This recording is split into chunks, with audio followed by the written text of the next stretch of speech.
So who owns this thing? That's what we want to know. So, not a lot has actually changed. And you said it was a year-long saga. This has actually been going on for 7 years. The folks who are now going to be owning this new U.S. TikTok joint venture are the same names that were floated, back in the fall and then also earlier last year. So we know that Silver Lake, we know Oracle, and we know MGX are the three leading investors. And Who's MGX? MGX. And who are they?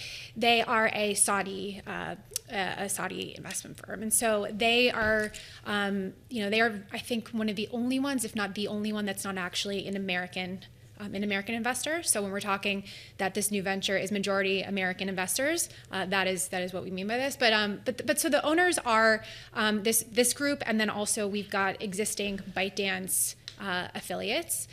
And what we basically know is that not a whole lot is, even though the ownership is changing for some parts of this TikTok US business, what people who are using the app are actually going to be experiencing is not going to be all that different. Why not? Why isn't it going to be? Because I thought the algorithm is the special sauce. So give us the details on who has that and who has rights to it and how they got it from ByteDance and how that works. Sure.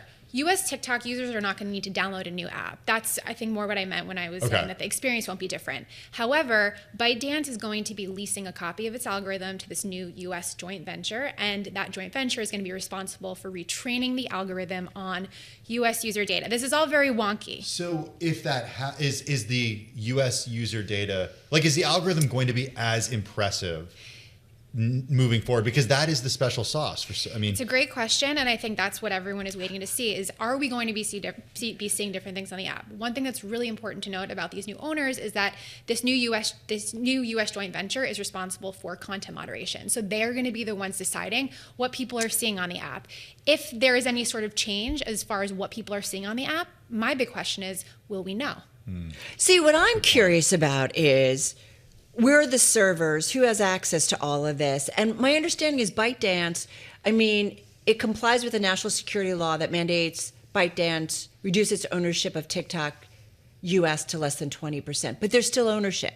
So are they just silent owners and they have no say? How do we know that copy? I'm sorry, this is going to sound like Homeland, but it's like, how do we know that copy of the algorithm doesn't have some backdoor entry for ByteDance? How do we trust that technology, which is considered to be this incredible algorithm? How do we know that it really is safe, secure, and that basically the Chinese government or Chinese companies still can't access certainly personal data of Americans? The idea with this new entity is that the entity, and especially Oracle, which is a longtime TikTok partner, Oracle is going to be sort of the trusted security guard that is supposed to be able to let everybody else know that TikTok is in fact complying with the law. I think there's a lot of questions around how that will be communicated to the American public, if it will be communicated to the American public. And to your point, ByteDance does have ownership of key parts of the business, even beyond just leasing this copy of the algorithm. I think one really important thing to note is that ByteDance is still going to be in charge of TikTok Shop, which is basically the e-commerce arm that is turning TikTok into a huge shopping destination in the US. Mm-hmm. They're also going to be in charge of the advertising business, which is a very lucrative piece of their empire. Why did China agree to do this? China hasn't said quite as much throughout this entire process as President Trump has. Most of what we know about the deal has come just from the words of the White House and from the words of TikTok itself. I think that a lot of people looking at this are seeing that China comes out with a win here, that Trump comes out with a win here. Content creators, of course, come out with a win here, but especially China in this case, because ByteDance is still going to be involved in the most important parts of this business. We should say in a social post, President Trump, that is, thanking Chinese President Xi Jinping for, quote, working with us and ultimately approving, end quote, the TikTok deal. Okay, cool stuff. Keeping us up to date. So we're done?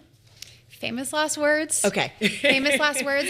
I should say that there's folks that have been talking for over a year about how the deal that has been reached has not actually met the terms of the law.